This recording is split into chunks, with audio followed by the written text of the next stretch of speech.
Se você assistiu ao novo trailer de Duna, você viu uma guerra santa prestes a engolir a galáxia. O cinema te vendeu Paul Atreides como um herói de uma profecia milenar, mas a verdade que Frank Herbert escondeu nos livros é muito mais sombria e perturbadora. A profecia é uma fraude corporativa. Em Duna, a religião não é questão de fé ou espiritualidade, ela é uma arma de destruição em massa, arquitetada meticulosamente durante milênios para condicionar e manipular a mente de populações vulneráveis. Neste vídeo, nós vamos fazer algo que nenhum canal de cinema teve coragem de fazer. Vamos dissecar a tática de manipulação em massa mais perigosa da ficção científica através da psicologia real e da estratégia militar. Vamos entender como Paul Atreides passou de um escravo do sistema para o homem que usou essa mesma religião para colocar a humanidade de joelhos.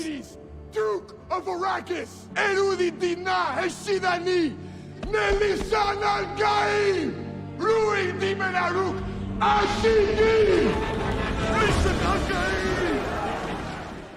No mundo real, o psiquiatra Carl Jung explicou que a mente humana possui arquétipos, imagens e símbolos gravados no nosso inconsciente coletivo que moldam como reagimos ao mundo. O arquétipo do Salvador é um dos sistemas mais poderosos. A Ordem das Bene Gesserit entendeu isso perfeitamente e transformou a psicologia sombria em engenharia de Estado. Através de um departamento sombrio chamado Missionaria Protetiva, essas bruxas espalharam mitos, lendas e sinais religiosos por planetas primitivos e perigosos durante séculos. Elas não estavam pregando a fé, elas estavam enraizando um gatilho de submissão na cultura desses povos. Quando Lady Jessica cai no deserto de Arrakis, ela não precisa lutar fisicamente, ela apenas aciona o condicionamento. Ela usa o tom de voz, as palavras de poder e os rituais exatos que foram plantados no inconsciente dos Fremen gerações antes dela sequer nascer. O alvo principal dessa infecção mimética é Stilgar. Essa cena é o retrato do colapso da razão. Mas por que essa infecção funciona de forma tão devastadora em Arrakis? A psicologia e a estratégia militar explicam isso através da hierarquia de necessidade de Maslow. Quando o ser humano é submetido a privações extremas, calor letal, sede constante e uma opressão militar asfixiante, a mente racional simplesmente desliga para poupar energia. O cérebro não tem o luxo para o pensamento crítico. Ele regride para um estado de sobrevivência brutal, buscando desesperadamente uma figura de autoridade, um messias que prometa alívio para a dor. Para entender a verdadeira letalidade dos Fremen, precisamos olhar para o outro extremo da galáxia. A própria dinastia do Imperador, a Casa Corino, há milênios, eles utilizam o planeta prisão Saluna Secundus como campo de treinamento para seus soldados de elite. Os aterrorizantes Sardaukar. O planeta é um deserto radioativo devastado por armas atômicas no passado, um lugar onde a vida é um milagre diário. O Império mantém as coisas assim porque entendeu um princípio militar inquebrável. Confronto cria fraqueza, mas a iminência da morte cria super soldados. A grande diferença que apavora o Imperador é que os Fremen não passam por um treinamento temporário em Salusa. Eles nasceram e vivem no inferno absoluto de Arrakis 24 horas por dia. A dor não é um teste para eles, é o ecossistema. No mundo real, o estrategista Robert Greene disseca essa exata psicologia no livro As 33 Estratégias de Guerra, mas especificamente na Estratégia 2, Declare Guerra contra si mesmo, também conhecido como a estratégia de guerrilha mental. Greene argumenta que a paz e o confronto constante atrofiam a mente humana e destroem o instinto de decisão. Para criar um indivíduo ou um exército inquebrável, é preciso forçá-lo a operar no que ele chama de terreno da morte, uma situação onde as coisas estão na parede e a única opção é lutar com ferocidade absoluta ou ser aniquilado. Estar em constante luta pela sobrevivência força a mente a eliminar a hesitação, a dúvida e a moralidade comum. O indivíduo para de pensar como um civil e passa a agir como uma arma de instinto puro. Se você acha que essa psicologia do terreno da morte é apenas fantasia, olhe para a história da unificação das maiores potências do mundo real. O que os Fremen fazem em Arrakis é o que o Estado de Qin fez para unificar a China no século III a.C. Enquanto outros reinos tinham exércitos de camponeses convocados às pressas, Qin transformou toda a sua sociedade em uma máquina de guerra permanente. Eles proibiam soldados de voltarem para a vida civil confortável. O exército de Qin era mantido em estado de agressividade constante, atacando vizinhos menores, não por necessidade de território, mas apenas para testar novas táticas e manter a tropa endurecida. Para o soldado de Qin, a guerra não era um evento, era o seu estado natural de existência. Quando chegou a hora das grandes batalhas de unificação, os rivais de Qin não enfrentaram homens, enfrentaram profissionais que já operavam no terreno da morte por padrão há décadas. No Japão do século VI,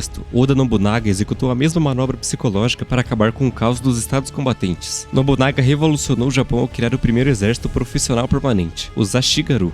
Enquanto seus rivais samurais pararam de lutar para cuidar das suas terras e colher arroz, as tropas de Nobunaga continuavam em campanha incessante, faça chuva ou faça sol. Eles mantinham seus generais em um estado de guerra total psicológica, onde o descanso era visto como o primeiro passo para a derrota. Essa pressão constante forjou uma coordenação perfeita com armas de fogo que ninguém mais conseguia replicar. Tanto para o Qin quanto para o Nobunaga, o segredo do poder absoluto não era tecnologia, mas a manutenção deliberada do estresse. Eles sabiam que um homem que não tem para onde voltar e que vive em guerra constante constante contra si mesmo e contra o ambiente torna-se imparável. É exatamente esse o motor que move os Fremen contra o Império Padishah. Eles não lutam apenas para vencer, eles lutam porque a luta é a única coisa que os mantém vivos. Arrakis obriga os Fremen a declararem guerra contra si mesmos todos os dias, impondo uma disciplina brutal, apenas para não morrerem de sede. É aqui que a armadilha das Bene Gesserit se fecha. Uma população militarizada, forjada no terreno da morte, com o cérebro operando em alerta máximo, não tem tempo para o ceticismo. Eles são canhão carregado buscando um alvo e um comandante.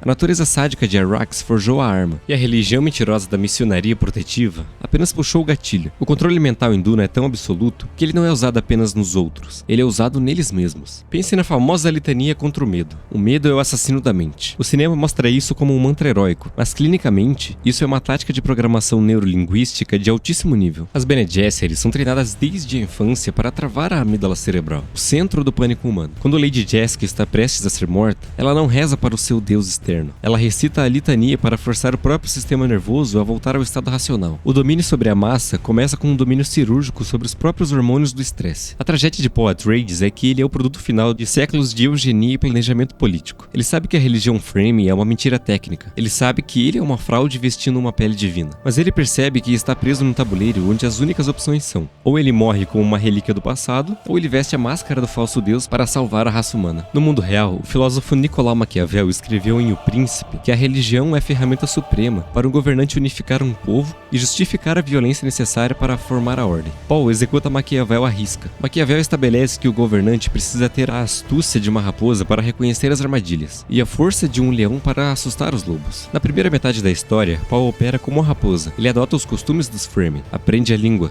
veste os trajes e se camufla na cultura local, usando seu treinamento mentate para simular milagres que o povo atribui ao divino. Ele se infiltra no sistema religioso para ganhar a confiança absoluta do exército. Mas assim que ele bebe da água da vida, a raposa morre. Ele ressurge como o leão. Ele não acredita no mito de Lisan al-Gaib, mas ele o transforma em uma arma de guerra. Ele instrumentaliza o desespero do povo oprimido para moldar o exército mais letal que a humanidade já viu, subvertendo a engrenagem que as Bene Gesserit criaram para controlá-lo. Mas o poder absoluto tem um preço que a mente humana raramente suporta. Quando Paul assume o controle dessa massa fanática, ele perde o controle sobre os próprios freios morais da Jihad. Uma multidão convencida de que está agindo em nome de um deus vivo não pode ser contida por diplomacia ou ética. O próprio Paul Atreides desaparece para dar lugar ao Messias. É vital entender que ele não toma o poder por uma vingança sádica ou por um prazer na crueldade. A maior virada de chave do personagem, e o que vamos explorar nos próximos vídeos dessa mesma série, é que ele enxerga o abismo que a humanidade está caminhando. Através da sua visão, ele toma a decisão mais utilitarista e terrível da história. Ele aceita se tornar o vilão da humanidade para salvar a humanidade da sua própria extinção absoluta.